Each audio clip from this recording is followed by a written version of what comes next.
What does Iridium acquisition mean for Rocket Lab? This is about buying what cannot be easily built. Let me start with an uncomfortable truth. This acquisition is not about hyper growth. We have seen so far Rocket Lab growing 50% year over year or more. I believe that Iridium current constellation business is not able to support this growth. If you look at the history of growth, and even if you look at the last quarter growth of Iridium, is in the single digits. I don't think that it will improve much more than that.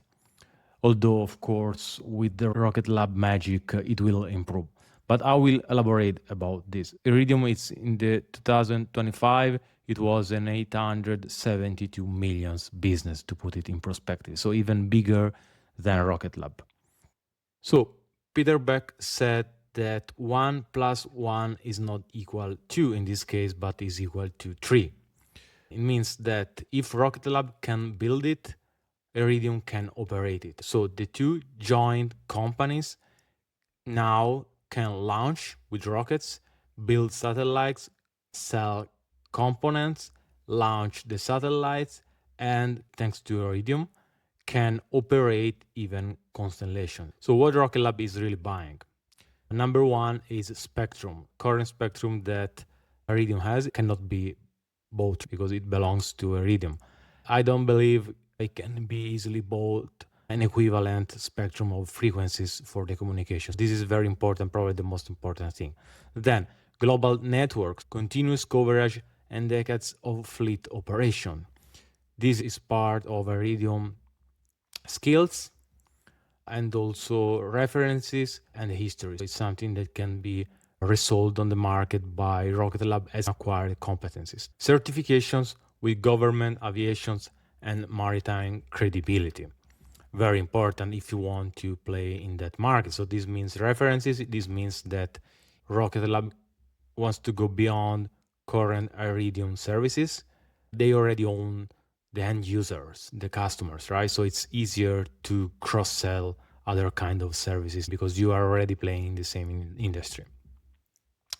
500 plus partners, so commercial and technology distribution already in place. This is even very important for the same reason. You have already distribution, so if you want to sell additional products, the channel is already opened.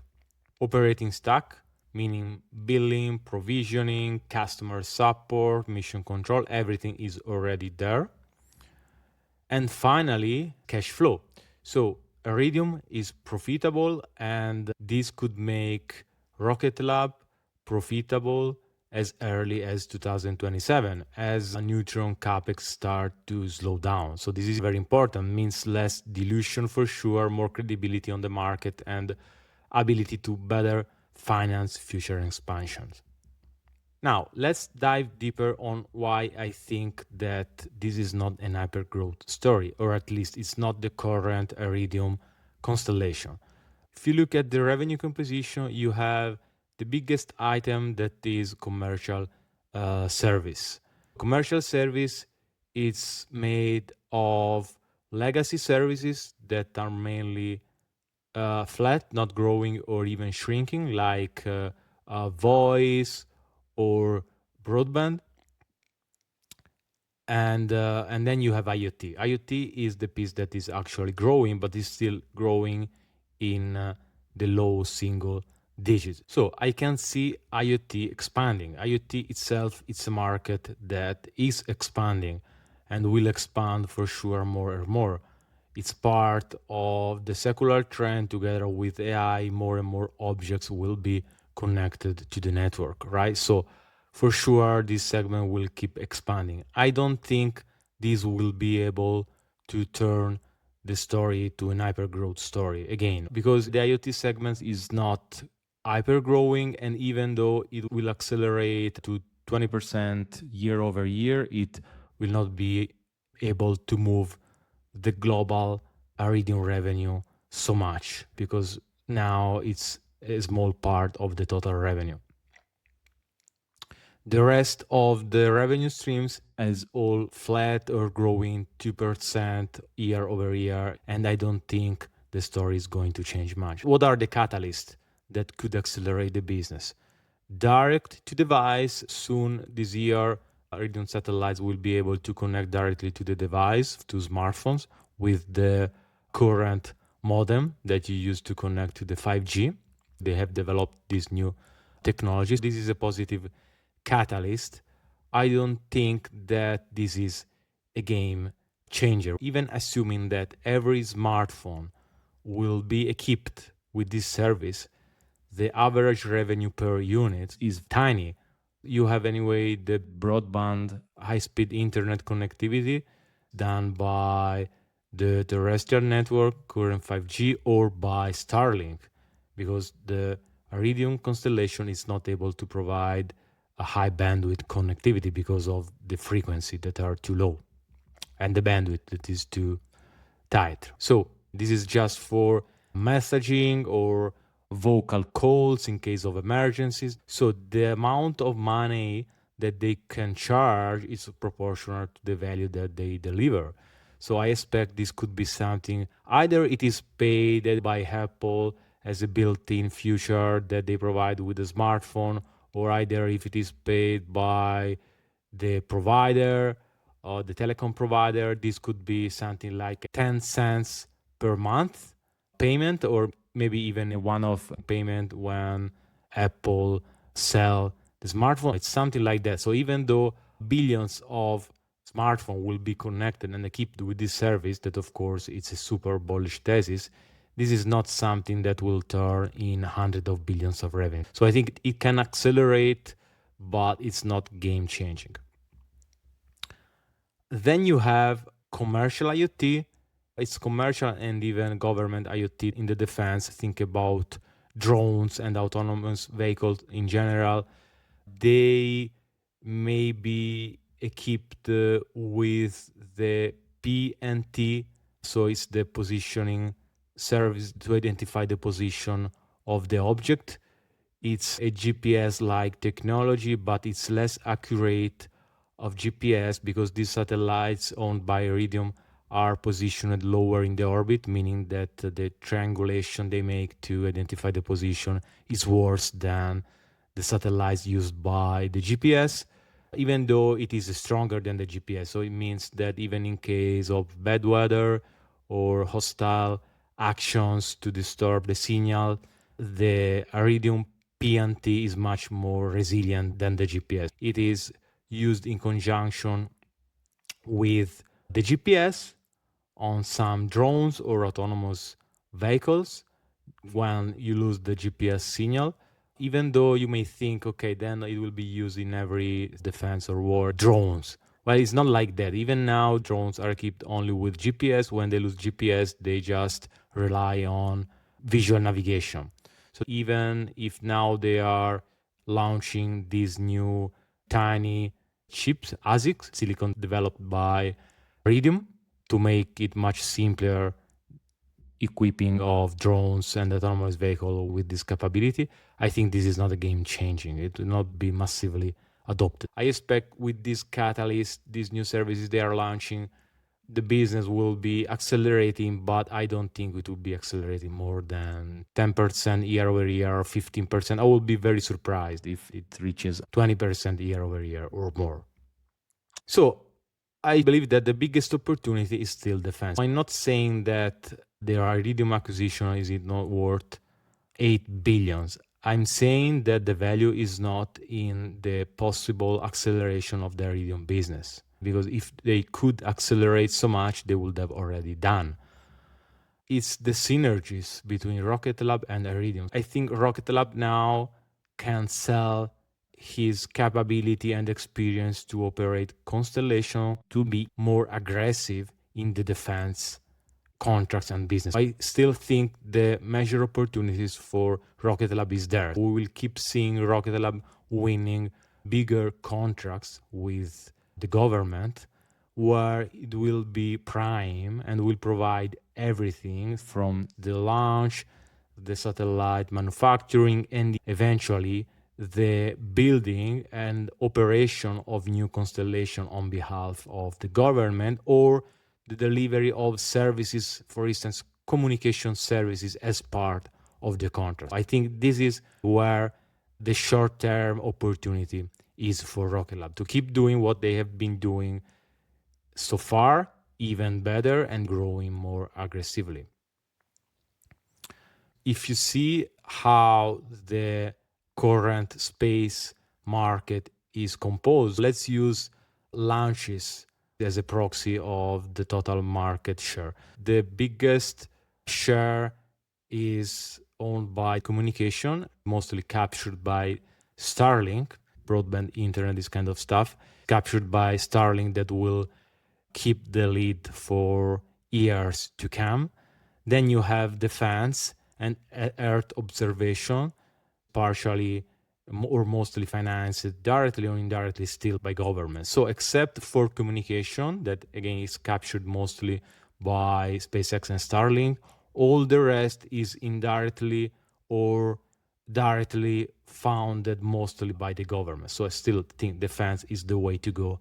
For Rocket Lab, over the next 5 years, this is where will come 90% of the hypergrowth. Now, a bit more futuristic, I think, and this was outlined in my original deep dives, the AWS of space can be Rocket Lab.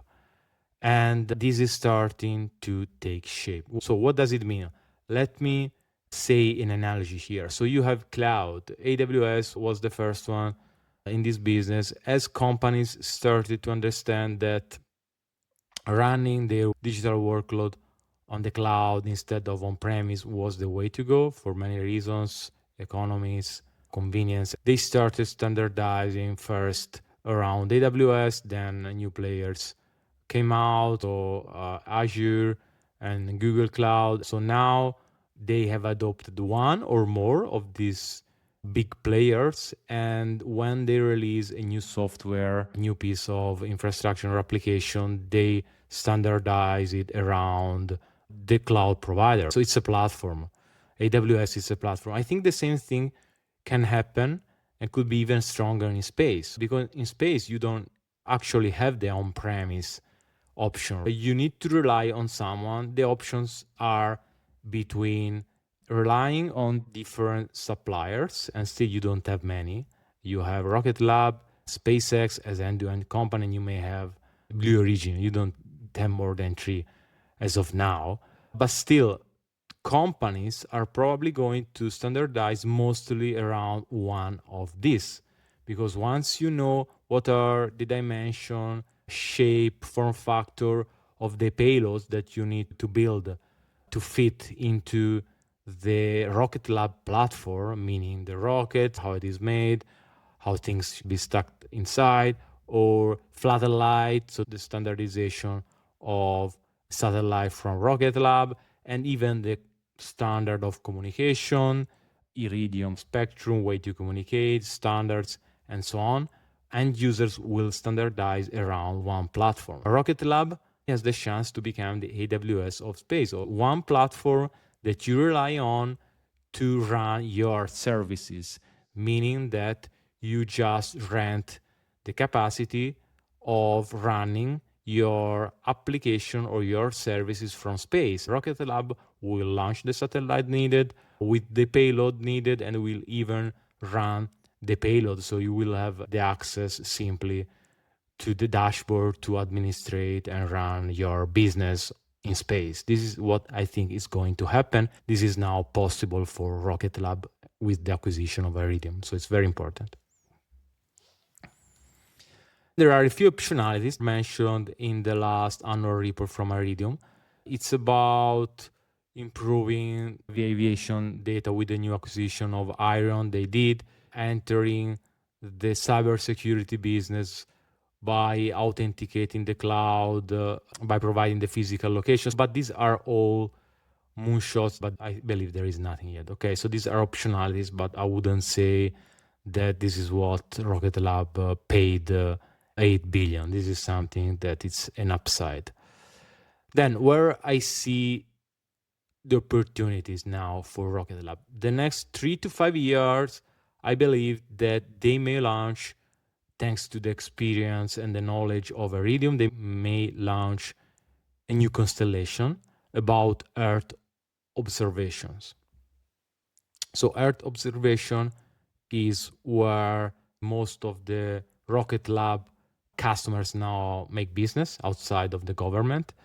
Outside of the government and communication, as we said, it's a monopoly by SpaceX. Earth observation is probably the remaining most part of the addressable market. Probably the next opportunity generating meaningful revenue in 3 to 5 years if they start launching the constellation right after Neutron is in operation could be an Earth observation business, an Earth observation constellation.